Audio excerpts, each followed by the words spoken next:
Today for reading we are going to be learning about three different types of questions, which are literal, evaluative and inferential questions.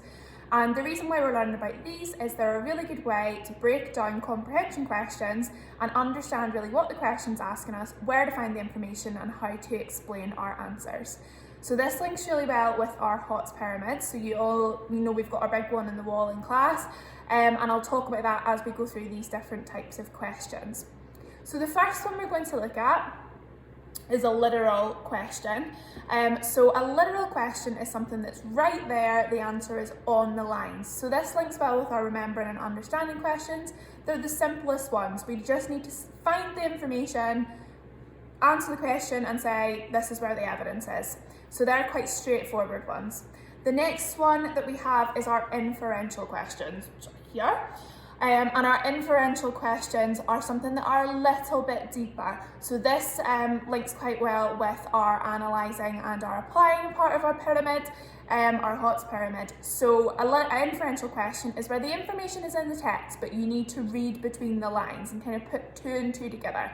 So they involve a lot more brain power than just looking, finding the information of the word and copying it out.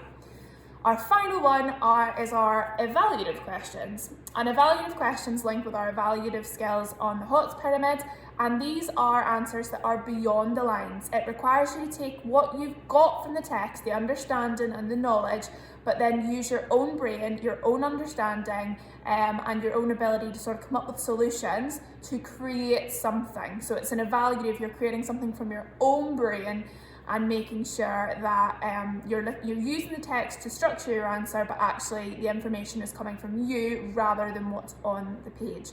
And this is most challenging because it involves us using the text and our own brain power and then coming up with something new. So it's like creating something entirely new using what we've already got, which is harder than looking for a straightforward remembering answer or reading between the lines and kind of getting what the author was meaning. So as we go from literal to inferential to evaluative, we are expecting to use a little bit more thinking skills, and also we're needing to explain our answers a little bit more to make sure we're getting our thought process across. So before we move on to how we're going to apply our understanding of literal, inferential and evaluative questions, what I'd like you to do is just, in your own words, either say it out loud to yourself, write it down, what those are. So write a definition for what a literal question is, what an inferential question is, and what an evaluative question is. And this will help you understand what the type of question is asking for and where to look for the information to solve it. So you can either do it out loud or just scribble it on a bit of paper, and it's just to try and get it in your head a little bit more what those are.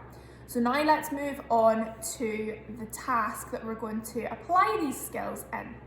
So I'm going to read to you an extract from a book called Evil Star. So it's only a couple of pages that we're going to look at, and then once we've done that, we're going to answer some literal, some inferential and some evaluative questions on this piece of text. And that's going to be your assignment for today. Now I will also include this text, the actual copy of it for you in the file section, so you're able to read over it again. But just in case you find reading that text a little bit tricky, I'm going to do a version of it read aloud for you as well. This is an extract from Evil Star. There was something wrong about the house in Eastfield Terrace, something unpleasant. All houses in the street were more or less identical. Red brick, Victorian, with 2 bedrooms on the first floor and a bay window on either the left or the right of the front door. Some had satellite dishes, some had window boxes filled with brightly coloured flowers. But looking down from the top of the hill at the terrace, curving round St Patrick's Church on its way to the Esso garage and the all-night store, one house stood out immediately. Number 27 no longer belonged there. It was as if it had caught some sort of disease and needed to be taken away. The front garden was full of junk, and as usual, the wheelie bin beside the gate was overflowing, surrounded by black garbage bags that the owners had been unable to stuff inside.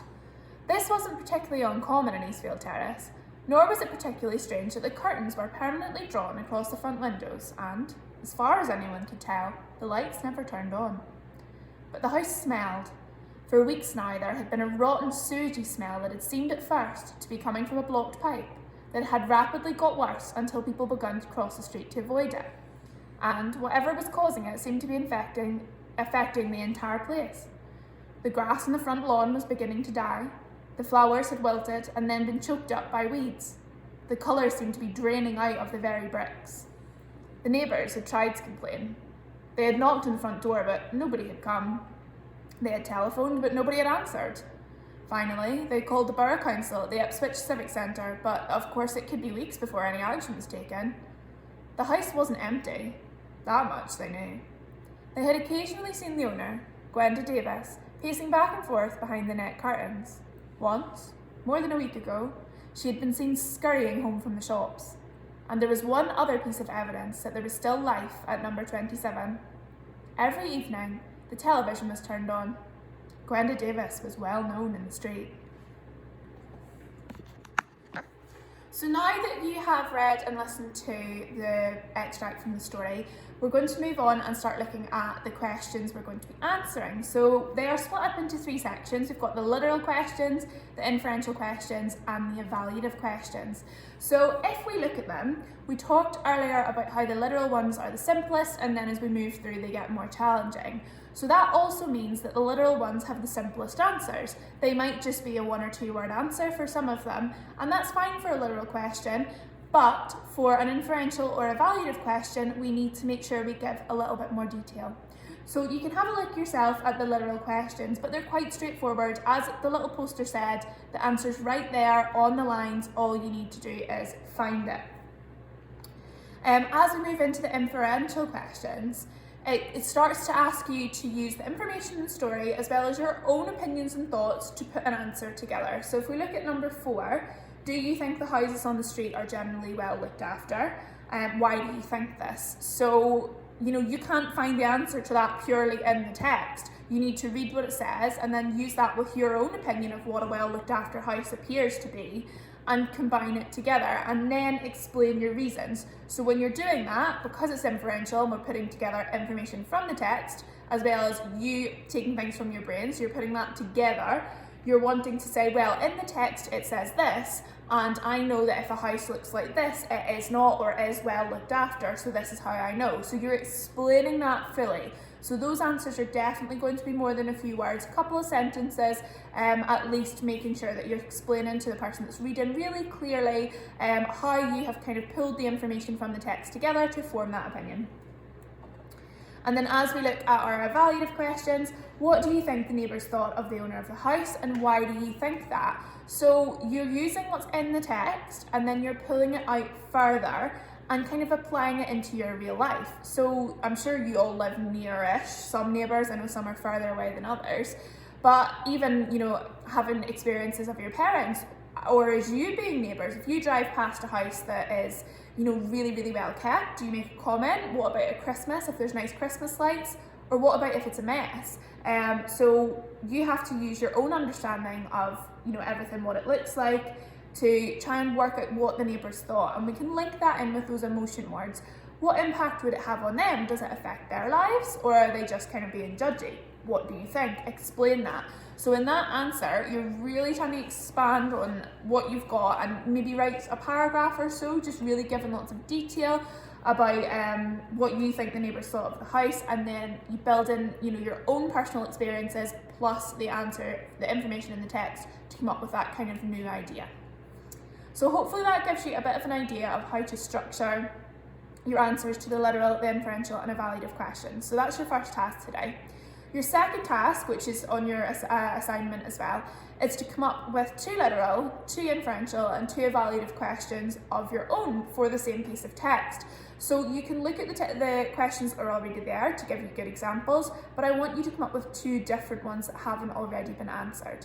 And you're going to write those questions for the text. Now what this does is it shows me you understand, first of all, what a literal question is, what an inferential question is, and what an evaluative question is, but also that you can work backwards, which is a higher order thinking skill, to then come up with, oh, this would be a good question, and write those down at the bottom. So that's your 2 main tasks for today. For an extension task, I have popped a book on to your the post in the literacy channel, and I'm going to ask you to read the first couple of chapters of that book, and that will be your extension task for for the next couple of weeks going through. So I would suggest if you want to keep reading it, you need to do that extension task each week. And it doesn't need to be done today, you can always do it another day, but I'll leave it there for you anyway for you to read.